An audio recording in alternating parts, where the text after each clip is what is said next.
Hi, I'm Kat, marketer turned brand storyteller. And I'm Candice, educator turned entrepreneur. And you're listening to Not Nice, Clever. We're two introverts who speak on stages around the country and work with top personal brands who also unapologetically require 24 to 48 hours of recovery time on the couch in our favorite sweats. All Netflix and no chill. And to be clear, we're not quiet or nice. Together, we're redefining what it means to be an introvert who means business. It's time to show up and show off. Are you in? In today's mini episode of Not Nice Clever, we are answering your burning question of how many Instagram profiles do I need? What Instagram profiles do I have to have? Is there supposed to be a personal one, a business one, a third one just for my close friends where I'm twerking on bars? I don't like what is supposed to happen. So we're just going to clarify. We're going to start at the top. Kat, can we help the people out? We're going to help the people. We're going to tell you if you want to twerk, you do you, boo. Just use the close friends filter on your profile. And the amount of profiles that we want you to have are the amount that you can properly and effectively manage, which for most people who aren't Gary Vee and that don't have a six-figure content team, the answer is one. Mm-hmm. It's one profile that highlights you as a human in business. And not some Dr. Jekyll and Mr. Hyde situation where people are wondering if it's the real you on this seventh profile that you created because you wanted to separate your personal and your professional. I get that, but you're the same person. And that's why I love using things like the close friends filter. Like I had a rough week last week, full disclosure. And if y'all were on my close friends list, you saw what my nightcap and dessert looked like on Friday night because I had just had a week. But I'm not going to share that with the thousands of people that follow me. I'm just going to share it with my close friends. Most people spread themselves way too thin here, right? Right. I also want to point out, because someone might be listening to that and not have the full context about like you maybe not sharing a vulnerability. And at Not Nice Clever, we believe in sharing scars, not wounds. And so there may be a time when Kat was like, actually, I learned some lesson from this, or I'm thinking about something that, whatever was going on has taught me, and I want to share that. And that is absolutely fine and okay. You are allowed to be vulnerable online, but sometimes when we're actually in it, and the emotions are running high, it's not the perfect time to share that unless you just want to share it with a few of your close friends. Yeah. So just for further context on that, you are allowed to be vulnerable on Instagram. Just be mindful of, feelings. Yes. And be vulnerable with intention, right? Like Candice knows we were talking about this. Like I'm definitely still in it, the current, things that I am working through. So like going to keep that close to the chest for now until I can share it at a future time where it might actually help somebody.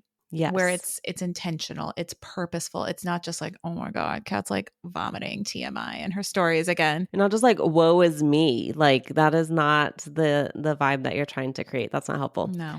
But getting back to the profiles, the amount of profiles you should have. So you should have just a profile that is your personal brand. It's who you are as a human being. It's what you do for your business, all in one. Yep. Now, someone in the audience is definitely asking, but Candice, I sell candles and I want a really easy way for people to find my candle business. Should I have a separate profile for my candles that I'm selling so people can easily click and buy? The answer to that might be yes, but it might also be not yet. Right.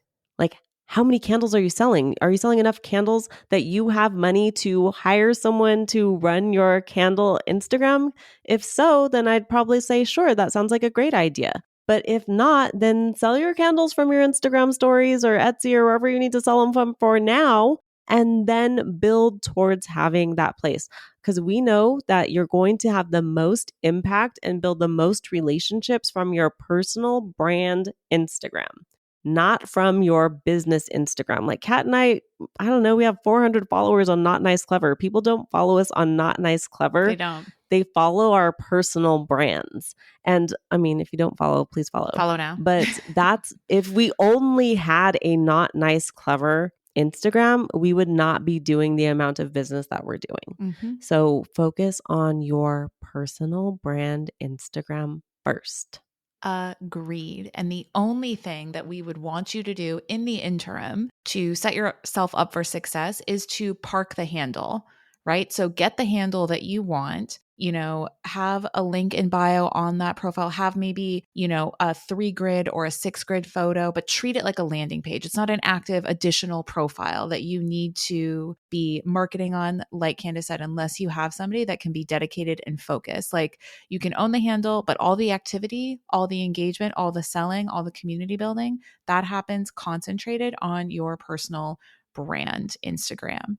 People build relationships with human beings, and we don't want you to get off track from that. We want you to share your day, share your life, share your expertise in a way that is approachable, welcoming, and kind of calls people into your world. We're not trying to have a grid full of houses or candles or t-shirts. That's not going to be the thing that leads you to where you're trying to go. Yeah, this was coming up in a few different ways. There was somebody who was considering working together with us, and they were asking, like, I don't want to build my personal brand. I want to build my business brand. And it's like, cool, you can do that. It'll take you probably 10 times longer unless you have an unlimited ad budget and want to grow that way. It's just a quicker way to build trust online, is leading with your face first. There are exit strategies and transitions that you can do in the future, so you're not always tied to that personal brand until the end of time, because I think that's sometimes where clients' minds go. But if you want to build it quicker, if you want to build it intentionally, if you want to build it and not, spread yourself too thin, one profile is usually best. I also think that it's important to understand brand trajectories. Like, can you imagine Skims without Kim Kardashian? Can you imagine Kylie Cosmetics, Kylie Swim, Kylie Cosmetics Kylie without Skin, Kylie? Kylie Baby? Like, literally. All of those things were born from personal brands and not the other way around. And it is interesting because you know how we're working on being the top 1% of podcasts. We are. So obviously I'm doing my research.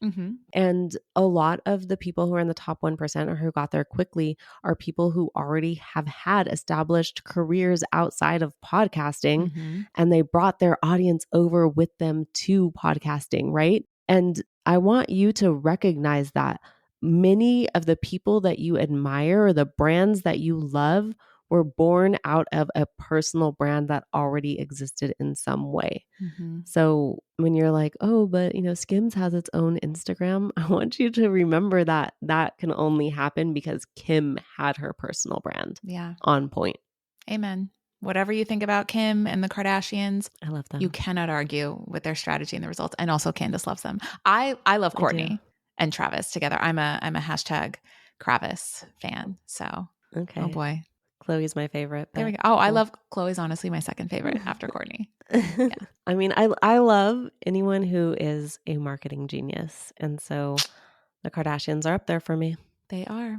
Well, we hope you've enjoyed this mini episode. If we pissed you off, let us know. If you are also a Kardashian fan, let us know. And don't forget to leave us a 5-star review. Shoot us a DM if you've got a question that you would love us to answer on a future mini episode. Thanks for joining us on Not Nice, Clever. Remember to follow our podcast wherever you listen to audio. And if you found today's episode valuable, please share it with your friends. No gatekeeping here. Remember, we love to see our clever crew grow. Signing off, you're not so nice, but oh so clever besties that mean business. See you soon.